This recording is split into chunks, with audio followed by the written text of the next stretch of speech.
Okay, so good morning. I'd like to welcome you to our 9 a.m. session. I'd like to present John Kolm and Leslie Bruce from Team Results USA.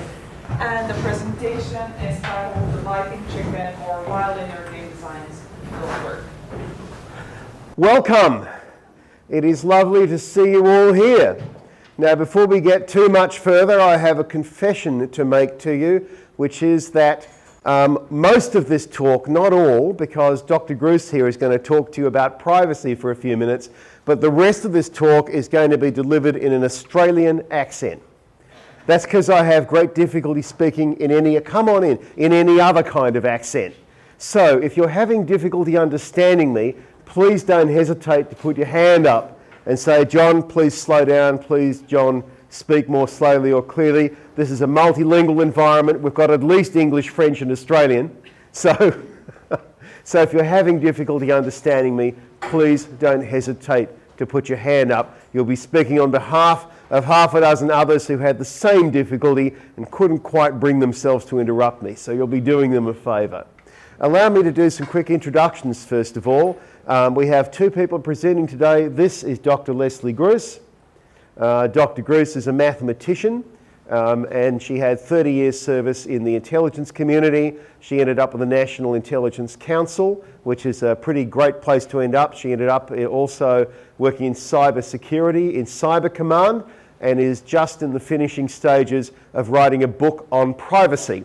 That book will be published next year. She'll tell you a little bit more about that later on, including why she thinks and I think that this is of tremendous relevance to anybody who's seriously involved in serious gaming. My name is John Kolm. My background is less interesting. I'm also ex-intelligence community if you go back far enough. I worked at the National Security Agency and a little bit at the CIA for years, but I was one of those dumb guys who's in the field and expendable. She was one of the smart ones. After that, I started a company called Team Results with a fighter pilot named Peter Ring, and what we were interested in was live, face-to-face simulated scenarios. And that's what we've been doing for the last 25 years. We thought we would make a break from classroom training. We thought we would and this is not an ad, this is just an introduction. We thought we would make a break from team building and we'd see if we could give people real, interactive, live, face-to-face, serious games to run. We use a tremendous amount of technology and a lot of augmented cognition, and I'll talk a little about augmented cognition later. And if you're interested in augmented cognition, you should also not miss Professor Ron Stevens from UCLA. Give him a wave, Ron. Professor Stevens flew all the way here from UCLA, and he's giving a talk at 1 o'clock today, the title of which, Ron, is?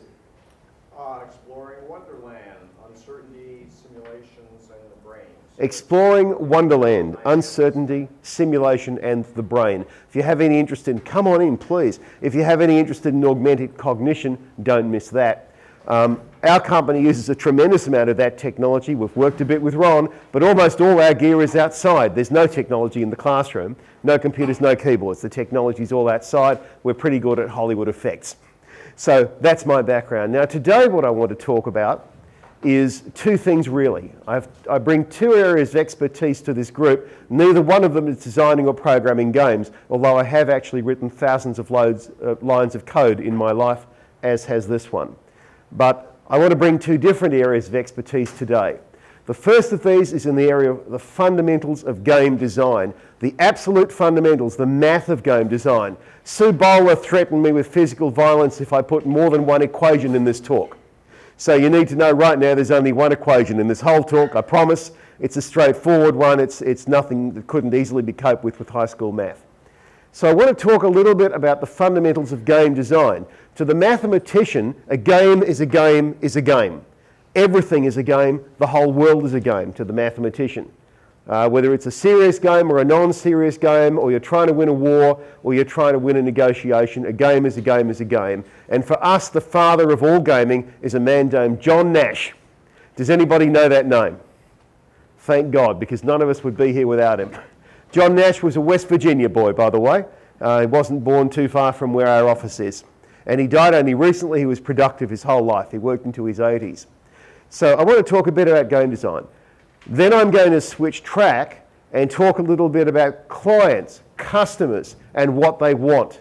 These are the people with the money that you want if you're developing games. They're the ones who decide who gets their money. We have the good fortune of knowing a lot of these people.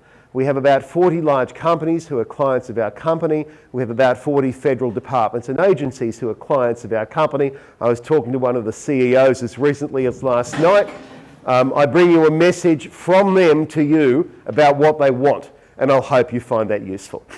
But first I'm going to tell you about the Viking chicken, because I refused to discuss it with anybody who asked me. I said, you're going to have to come today. So let me talk to you about that. About 20 years ago, a group of archaeologists were excavating a Viking settlement. And one of the things they found is that as they excavated the Viking huts, of course they found the stone front doorsteps on all the Viking huts. And all these stone doorsteps had neat grooves carved in them. Well, why? Well, one group of academics thought, okay, well, clearly this is just practical. This is somewhere to wipe your muddy shoes as you come in. It's like a doormat. And that group of academics had a group of adherents who soon became fervent adherents, who then started doing what people do, which is looking for reasons to believe the theory to which they had already committed. Nobody ever does that, right? Never happens in academia. Then another group came along, and they had another logical suggestion, which is the number of stripes on the doorstep. Maybe that represented how important you were, like in the army. The more stripes you have, the more important you are. Maybe that's what it was. And they had a group of firm and fervent adherents as well, who started looking for evidence to believe that. And then a third group of academics came along, archaeologists, and they went with the standard go-to of archaeology. When you have no other ideas, when there are no other possibilities, when you've exhausted all avenues, there's always Old Faithful. Perhaps it was a religious thing. And they were convinced it was a religious thing. And this prompted a fight in academe between these three groups, who began by questioning each other's methods, that quickly escalated to questioning each other's qualifications, and then it escalated to questioning each other's ancestry. I see some of the academics nodding. A lot of heat, absolutely no light. Meanwhile, in a totally different context with no intention of overlap, a group of historical reenactors built a Viking village. And their idea was to experience the Viking life to the best extent that it could be simulated. So this is a serious game. It's Let's Play Vikings, but let's play it seriously. So the real stuff, the real food, the real huts, the real clothes, the real habits as far as they were known, make it as real as possible, possibly without, the death and murder and the colossal infant death rate. But short of that, they decided that they'd simulate Viking life as accurately as they could to see what they could find out. Well, a couple of weeks went by, and guess what? Grooves began to appear in the stone doorway, in the stone doorsteps of all their huts. Well, everybody knew the groove story, so initially they thought it was a practical joke. They thought it was someone being funny. So they flipped over all the door lintels, and grooves began to appear in all the door lintels. So they thought, right, this time we're going to watch really closely. Well, what it turns out to be is Viking bread is very healthy. It's made with whole seeds. And so they would make the bread, they eat the bread, you try to eat the bread, but you're obviously going to drop some seeds. And the Vikings were very clean. So they cleaned their homes every single day. So here's somebody playing, the Viking homemaker with the Viking broom, sweeping out the Viking hut. All the seeds end up on the front doorstep. Well, the Vikings used to keep chickens. And I grew up on a farm. And if you've ever seen a chicken, you'll know two things about chickens. First of all, they like to peck like this. One to the left, one to the right. And they like to walk in straight lines. Have you ever noticed that? Chickens like straight lines. So the chicken goes peck, step, peck, and again peck, peck. And chickens are dinosaurs, and their beaks are like steel needles. And every time they peck, they take out a little bit of front doorstep. Why it's called the Viking chicken. Now, my question to you as serious gamers is,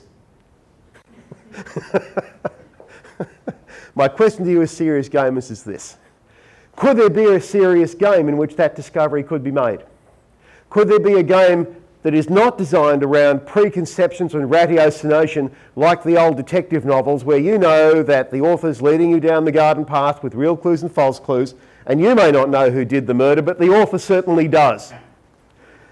Could there be a better design of game, a different design of game, where this kind of discovery could be made in a world that is not linear? The biggest scientific discovery of the last 30 years has been that the world is not linear. And it all began with a guy named Ilya Prigogine. Does anybody know that name? Prigogine was an astrophysicist. He couldn't have cared less about us. But he was the first person to decide that chaos was interesting. Until then, everyone thought chaos is chaos, there's nothing to learn. Prigogine said that's not true. He won the Nobel Prize for this work. He wrote a wonderful book called Order Out of Chaos. And that began the exploration of chaos theory, nonlinear dynamics, emergent behaviours, complex systems, fractals, and how that relates to graph theory. I'm going to talk all about that in a minute. I promise I'm going to try and make it make some sense. That's where all that began. And then there has been a series of Nobel Prizes, getting closer and closer to the life sciences and finally to the way people behave, ending with a guy named Daniel Kahneman. Does anybody know that name? Good. In 1992, Kahneman won the Nobel Prize for proving, not suggesting, we've all suggested it, but he won the Nobel for proving that human decision-making, somebody help me with this, put their hands up. Human decision-making is? Irrational. How many people have studied economics here? Good. What's the first thing they teach you in economics school other than where the bathrooms are? The science of economics is founded on the principle that the human being is? Rational. So in 1992, Daniel Kahneman kicks over the whole economics bucket, and the whole science has to be reinvented without that assumption, in the knowledge that human decision-making is ultimately irrational, fractal, non-linear, and very, very unpredictable. That's what I want to talk about today. The Viking chicken. I really love that, I must admit. This is a graph. If you're not a mathematician, don't worry about it. It's very, very simple. Counterintuitively, perhaps, the blobby bits, counterintuitively, the blobby bits are called edges, and these lines are vertices. So this is a graph. Other way around, sorry. Thank you, Dr. Bruce. So, this could be a graph of trying to find your kid in a supermarket, but we're into serious gaming here, so we'll make it something different. Here you discovered that one of your colleagues at work, it's a simulation of the office, it's a serious game simulating life in the office, and the scenario is you've discovered one of your colleagues is cheating on their hours, they're lying on their worksheet that says how many hours they've worked. So that's where you make the discovery. Option one, you go straight to the boss and you tell them. Option two, maybe you first say to the worker, listen, I can't live with this, I'm going to have to turn you in, and then you go to the boss. Then there's maybe two different paths, and if you're a mathematician, you'll tell me straight away this graph is not fully reduced, and you're right, but just bear with me. This is a reducible graph. I've put it up here for a very good reason. But now it's going to end up in HR, but maybe there are two different ways it can end up in HR. Either the person turns themselves in or the boss turns them in, or something. So you can now ask, well, how many ways are there to get from the initial infraction at work to HR? Well, one, it's 2 ways there by 2, 4 ways. That's a pretty obvious thing. And then you can begin to ask other questions that interest graph theorists, like how many different ways, how many different options do you have to get from A to B? This is a map of how the logic works. And if this seems oddly familiar, it is because, oh wait, I don't have that thing today. It is because it's the graph that was used in a movie called Good Will Hunting. And this is Professor Lambeau from Harvard in the movie. And Lambeau puts this same graph up on the board, and Matt Damon is Will Hunting. It's based loosely on the life of an Indian guy named Srinivasa Ramanujan. And this character, played by Matt Damon, Lambeau says, well, if you can solve this, you must be a genius. That's not true, by the way. This is a very simple problem. And any first-year maths student that couldn't get that out in an hour, they should probably be studying something else. But in the movie, it's represented as much harder than it is. But to their credit, the solution is absolutely right. So somebody did their homework. But you can obviously have much more complicated graphs than that. Ones that are much more meaningful to you. So there's the Good Will Hunting graph. That's a team building game. How many people have been team building? How long does it take the team to realise that what you need to do is all pull on the ropes together, and that stretches the bungee cord, and then you can get the bungee cord over the can, everybody relaxes the ropes, you lift the can, it's full of candy, wonderful, and together we've learned that everybody achieves more. Except you know that isn't true because you work in group dynamics, and how many times in massive multiplayer environments have you seen together everybody achieving less, or together everybody achieving chaos? I have, who else has? Okay, so you know that's rubbish. And it's too simple. It's too simple for humans, it's not lifelike. This is, again, this is not an ad for my company, but this is an actual graph from one of the, not a whole simulation, but from one of the iterations of a workplace simulation we might run. That's how the logic flows. But in real life, if you're trying to solve a dispute at the workplace, the graph you end up traversing could look a whole heck of a lot more like that. It gets really complicated and really difficult, and very quickly gets beyond what we can solve algebraically. The big problem with game theory is, where it stands at the moment, it only works for simple games. Once the games begin to get too complicated, it's like the three-body problem in astrophysics. We can't solve it algebraically at all. That's why you need chaos theory coming up. Now, if that looks familiar to you, serious game designers, it's because in the 1980s there was a game that began it all, and it was called, come on, Colossal Cave Adventure. 1986, we all played it in college. Some of us were even sober when we played it, but not me. Anyway, Colossal Cave Adventure. This is the map of Colossal Cave. It was worked out with, great trouble by gamers over many, many years. And you can see that it is quite clearly a graph offering you choices at different places. Now, this is a linear design. Here's an example of a linear design. Sarah discovers that Phil has been cheating on his overtime. Should Sarah tell the boss? If you think Sarah should tell the boss, please turn to page 21.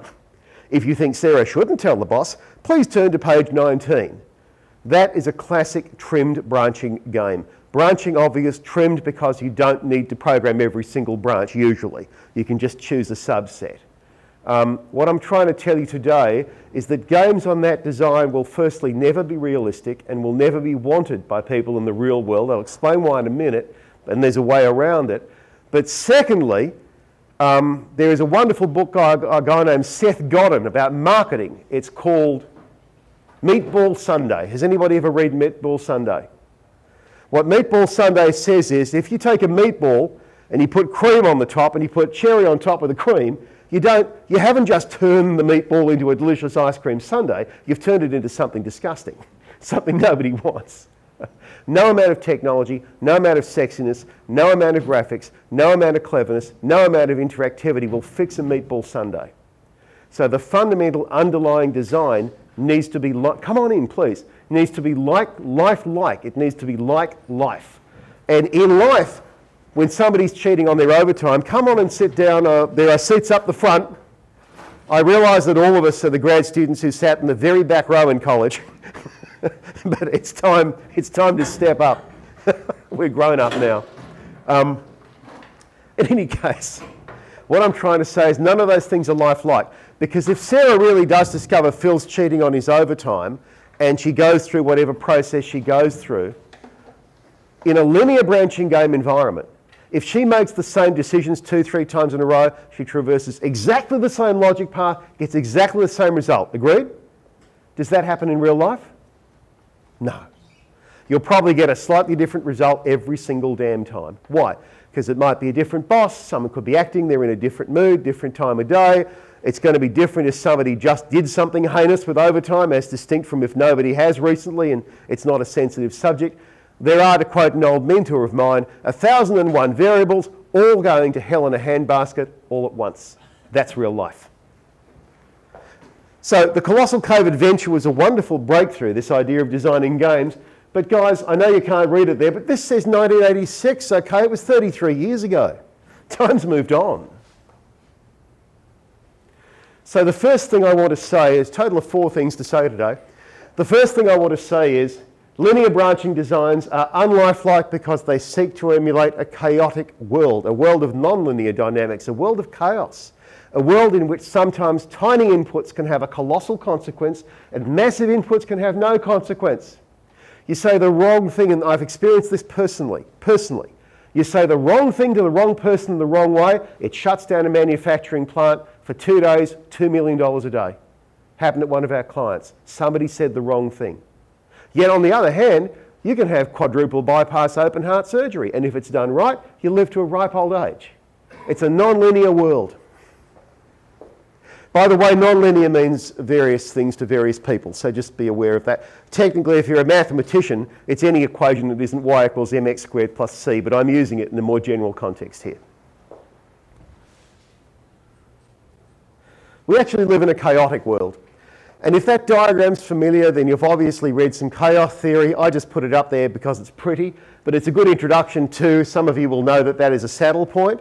It represents a chaotic oscillation between two different positions, and in many ways is reminiscent of some things in nuclear physics, and particularly the work of Richard Feynman, if you have a background in that field. But this is from the life sciences, and this is a much more realistic representation of an oscillation between two possible results or two possible decisions. Do I turn Phil into the boss? Do I not turn Phil into the boss? Well, that isn't simple, and I might get two totally different results on 2 different days. So chaos theory to the rescue here. It is a way of dealing with what psychologists call multivariate environments, environments with so many variables that they simply cannot be tracked linearly. What can be done linearly is very, very, very limited. We've all had that time as young gamers when we realised that tic-tac-toe could be graphed. And there are only 27 paths down tic-tac-toe. And then we all thought, well, why don't we just graph chess? Why is chess hard? Obviously, nobody with a mathematical or gaming background has graphed chess. Well, you can't graph chess because it's too complicated and it's too non-linear. Many have tried. One day maybe, but not today.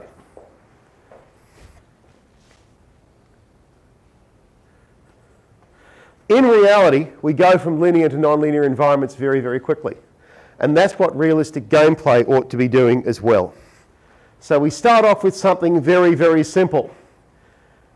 I'll give you a real example. Somebody asks for a new uniform at work, and the supervisor says, well, oh right, but you've got to give me a reason. Why do you want a new uniform? I don't want to discuss that, I just want a new uniform. Well, it turned out the reason, by the way, was that the person had put on weight, and she didn't want to talk about it. And the guy kept pushing and pushing and pushing. And she belonged to an ethnic group, so she went and complained to her ethnic group, and they got super offended on her behalf, and it was a walkout. $2.5 million a day, folks. And it took us 3 days to fix it. So what they paid us was really not relevant to their overall, hit that they took. Come on in. So there are two places it can go. Right now it's pretty linear. Either she's offended or she's not offended and she rolls with the punches. All right.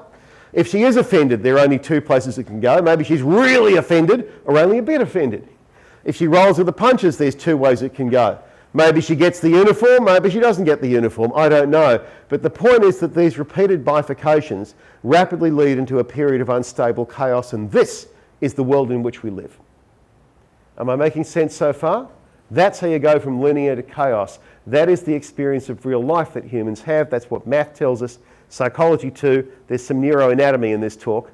I have to talk about neuroanatomy because when we came into Canada to do this session, they didn't have a problem with any of the electronics in my bag, which looked like Dr. Demento's bomb. They didn't care about that, but good God, did we have some trouble getting this into this country.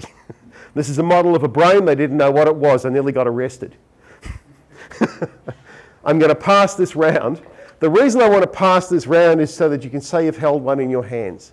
Because we're gamers. We work with people. Well, it's all in here, guys. Whatever secrets there are, whatever quest you're on, whatever it is you're looking for, it is all in here.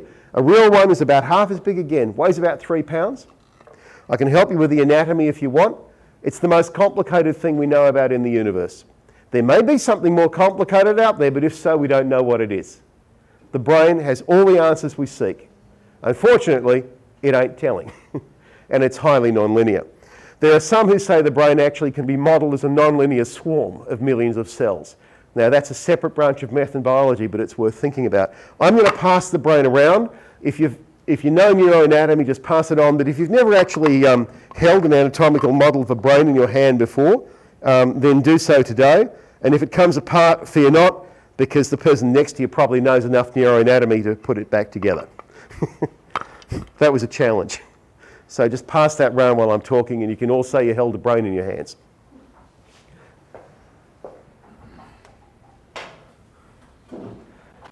It's also why things sometimes happen for no reason. It's called a blue sky catastrophe. And again, in the real world, blue sky catastrophes happen. In a realistic and believable gaming environment or simulated environment of any kind, whether it is online, whether it is a board game, whether it's face-to-face. Remember, we're mathematicians. We don't care. A game is a game is a game.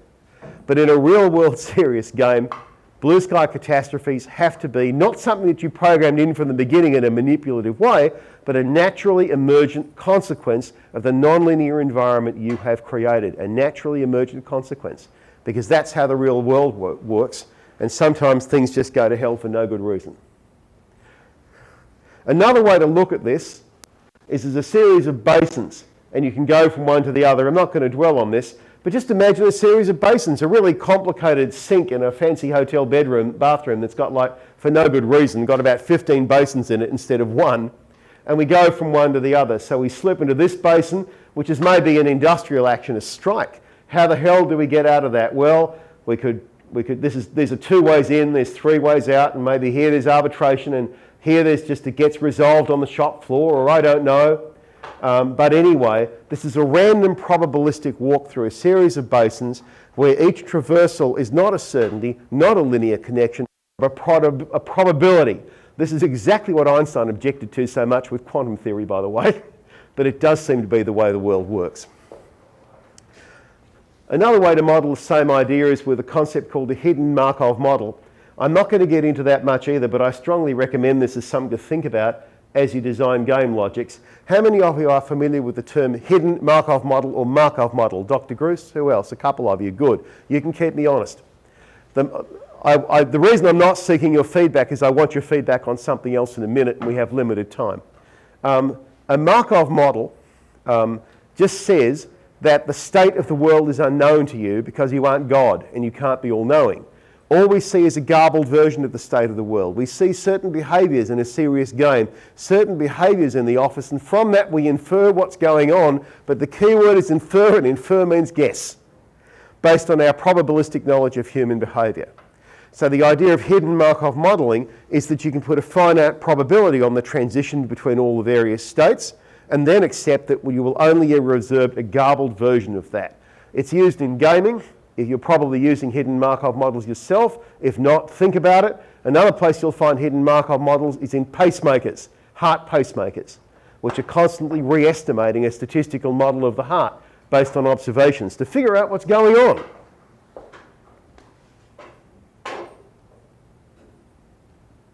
This is the equation Sue let me have.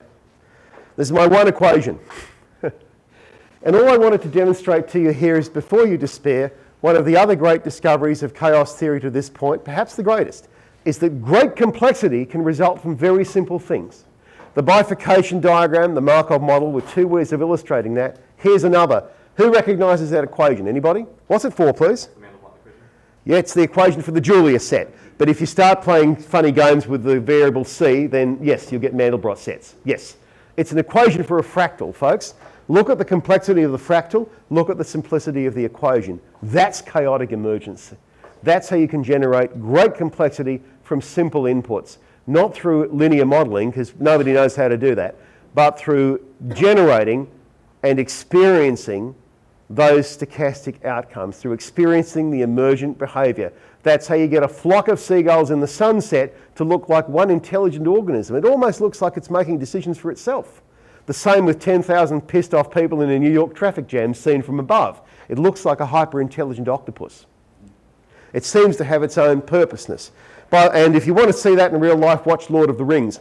All of those were intelligent agents produced by a company called Agentis, and they're actually a client of Team Results. It was great fun to work with them. So chaos theory, folks, is in its infancy. If you choose to get involved, you really can't help but make discoveries because it's in its infancy. But it does seem to describe teams, groups, economies, living things generally, better than any of the old models do. And it gives us answers that we can't get to with the old models. And so We get our chaos in the games we run by cheating. We use the real world to supply our chaotic emergence and our chaotic interest. And the real world has an infinite supply of these things. Augmented cognition might be one way to tap into the real world, even in online environments. And by the way, I'm absolutely convinced that that's going to be the next thing. It's only a couple of years, I think, before you'll be able to get the very simple EEG headset that will connect to your iPhone, and immediately that will connect to the gaming environment. We're nearly there now. And then we have a problem with private data.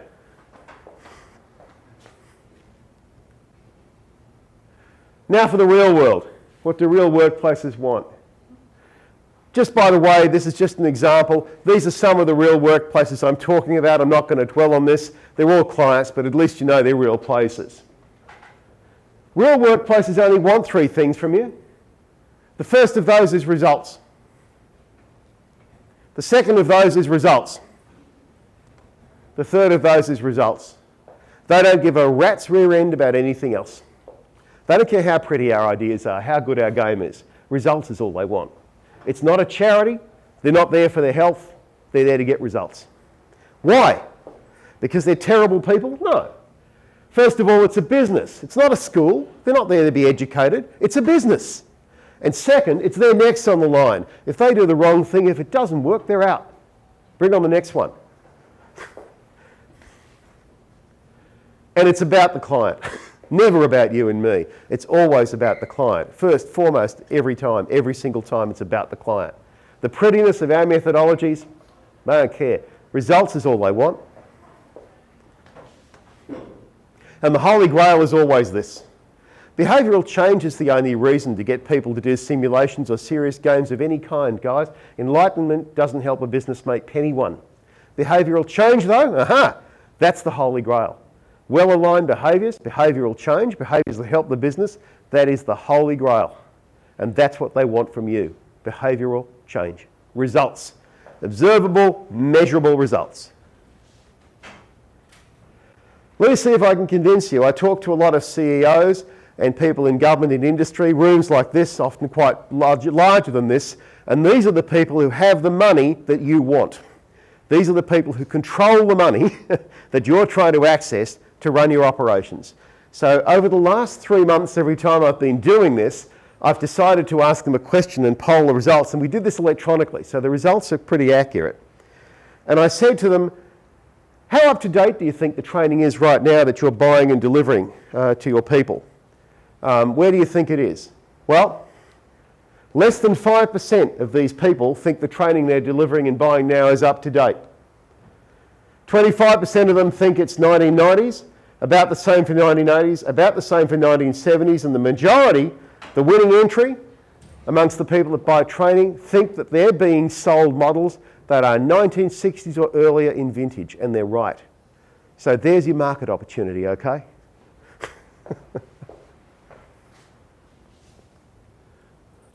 All right, I'm going to show you something. I'm going to show you a serious game. And I will say that it's a very serious game. This is a group of people performing surgery. The surgery is being performed on a mannequin. You recognise perhaps that man there standing in the background. Neither of the two of us are psychopaths, so we're not actually doing experiments on live people, okay? We like not being in jail. But the mannequin is worth $250,000. It is a highly, highly accurate simulation of a human being, and it is used for the serious game of simulating surgical outcomes. And the biggest problem in operating theatres right now is fire in the operating room. For some reason, the teams panic completely. We don't know why. They don't panic with other stuff. They've had training for everything, but they panic for this. So Ron and I have set these people up. They're all wearing EEG headsets on their heads. He's collecting this is UCLA, he's collecting EEG data from their brains as they work. Something bad's about to happen. Watch closely.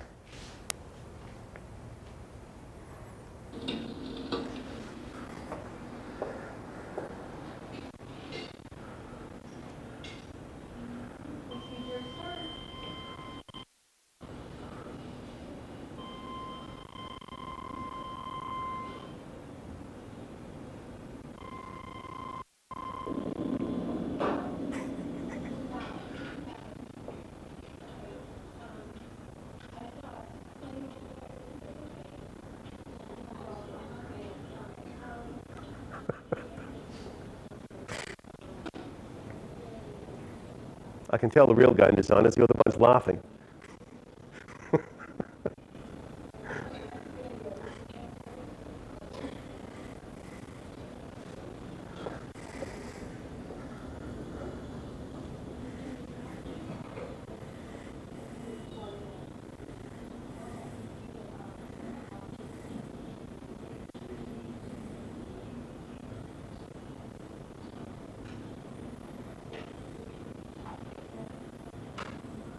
Nearly over. Bye-bye. Go. Get out of there. Go see.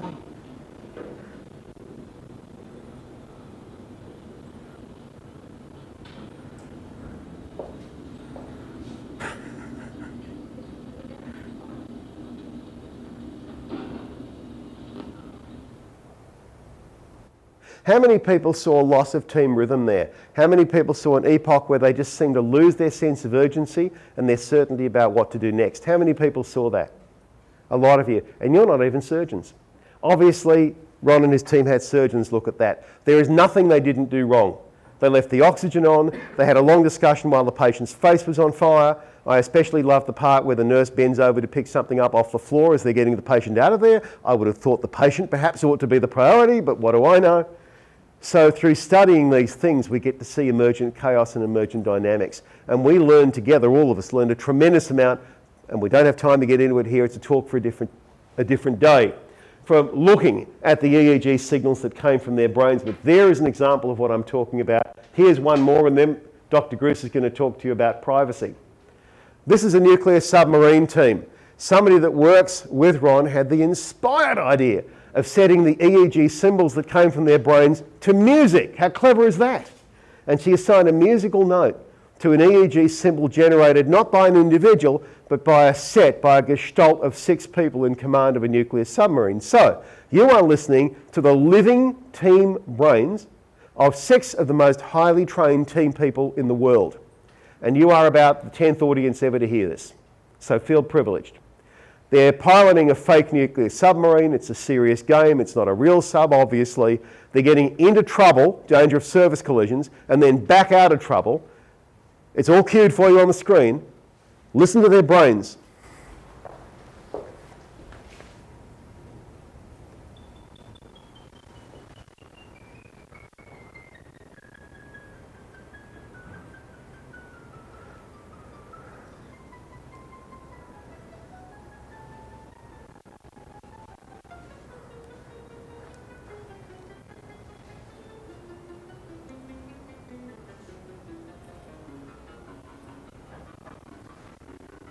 Up and down and up and down.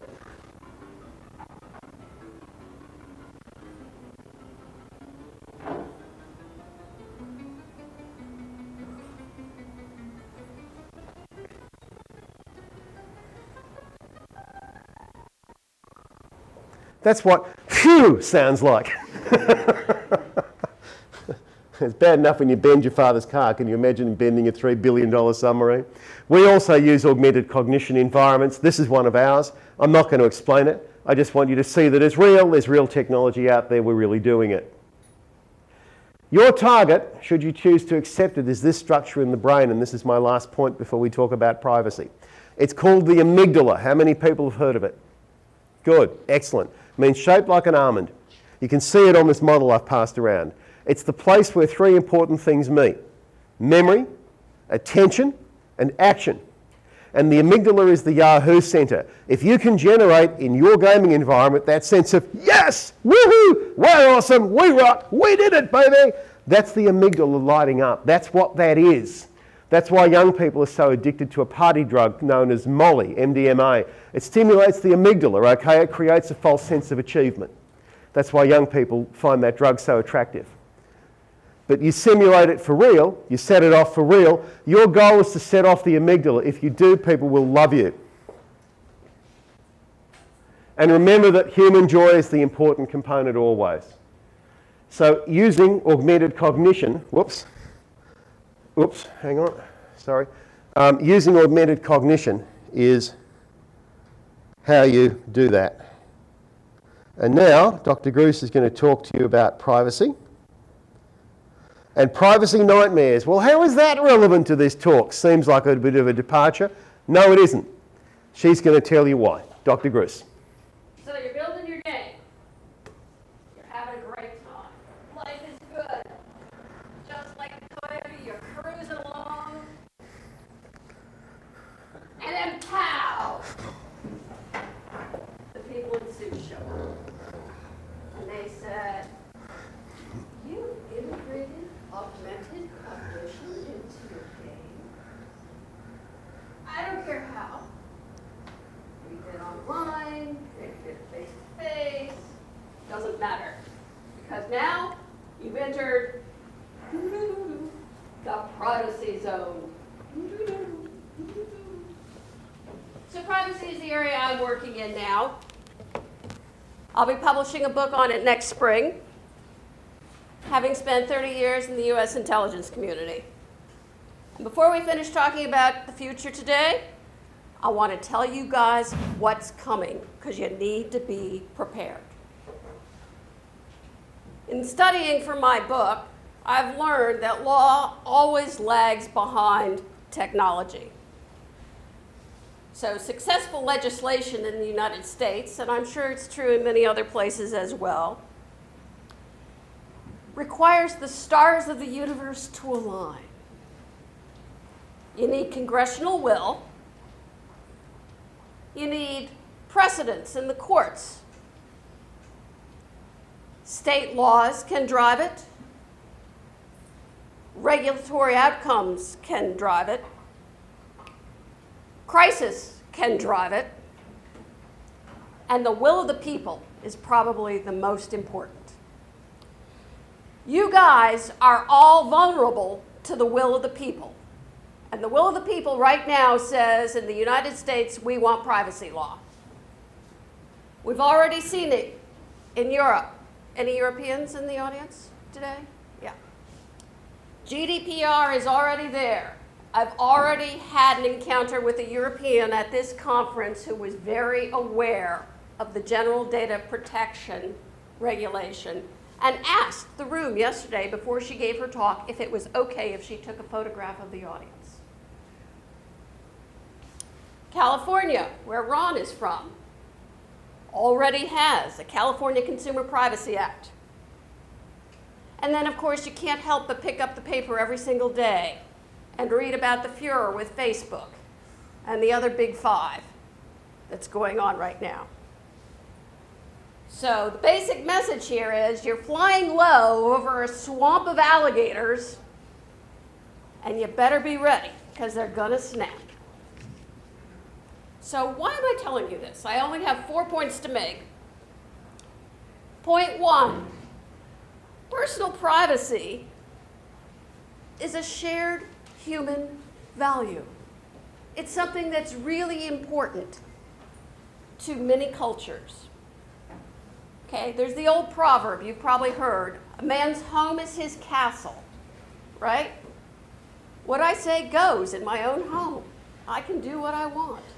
Nobody can come in if I don't want them to. In the United States, of course, this is a big Fourth Amendment thing, right? The freedom from unwarranted search and seizure is a fundamental US value.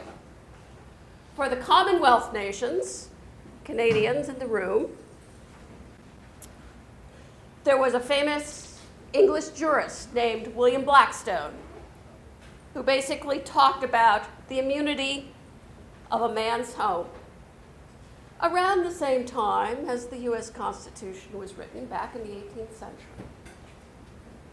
If that doesn't go back far enough for you, for those classicists in the room, even Cicero said this in the 1st century BCE.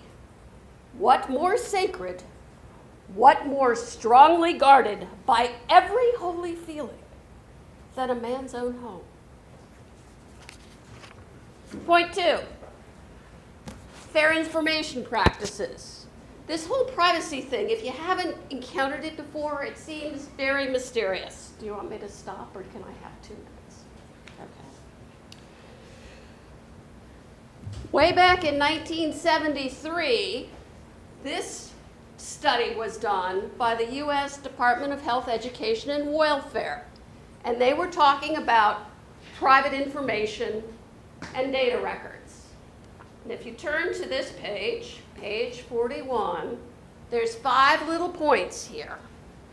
These came to be known in a slightly modified version as the Fair Information Practices. There are things like no secret personal record keeping is allowed to exist.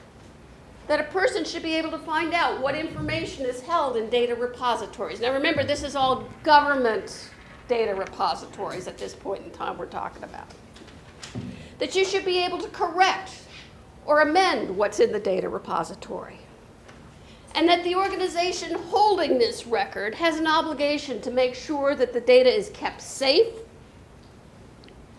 and that the data is prevented from being misused. And finally, of course, all our favorites, there must be a way to prevent information obtained for one purpose from being used for another without the individual's permission.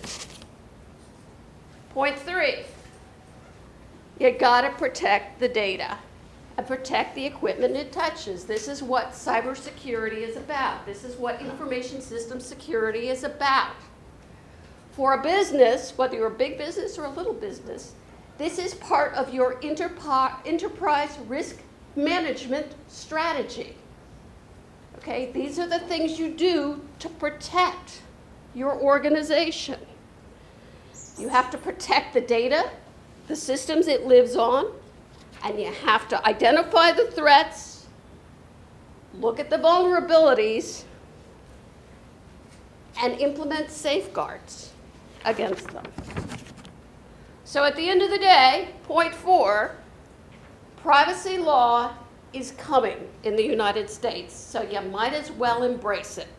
That's exactly what Zuck is doing, right? Watch how he positions himself in the media, in his letters to the Washington Post and New York Times, in the things he does, in his really embarrassing testimony to Congress.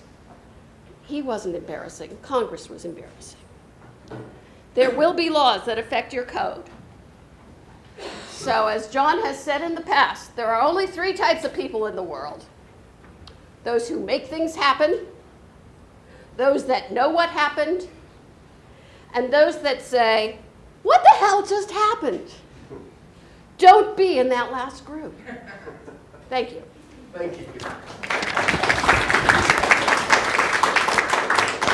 We're going to wrap it up. So looking at the privacy issues, okay, it's going to get real. 3 books you might want to look at. Thinking Fast and Slow by Daniel Kahneman, which is about what I mentioned. The Village Effect, which is about the need for real human beings. And a book I wrote, which is about happiness and success at work. It is time to say thank you very much, that you are welcome to get in touch with me or with Dr. Gruce anytime you like. And I'm going to be rude and give you a chance to ask one question if it's a quick one, because otherwise I feel bad. So are there any questions, please? Up the back. Yes, sir. Nice and loud, please, if you wouldn't mind. Currently, a lot of video games are using this type of thinking to do computer-generated worlds. No Man's Sky, a lot of Pennsylvania games to this effect. Does this fit the model that you're describing? Very good question. The question was, but aren't we already doing this? Because we can generate very beautiful fractal landscapes and complex worlds already. No. What I'm talking about is the fundamental underlying design. You can have the most beautiful, complex, fractal, Lord of the Rings, immersive universe in the world, but if the underlying design is still linear branching, the feeling will still be uncanny valley. It will feel creepy and unreal and not like life. And the people that you're selling it to know nothing about gaming, but they know all about life. And they say this is not like life. So what I'm saying is, yes, use those ideas, but all the way to the bottom of the game, not just on the top. One more, then we really got to go. Any takers? In that case, I'll say thank you very much.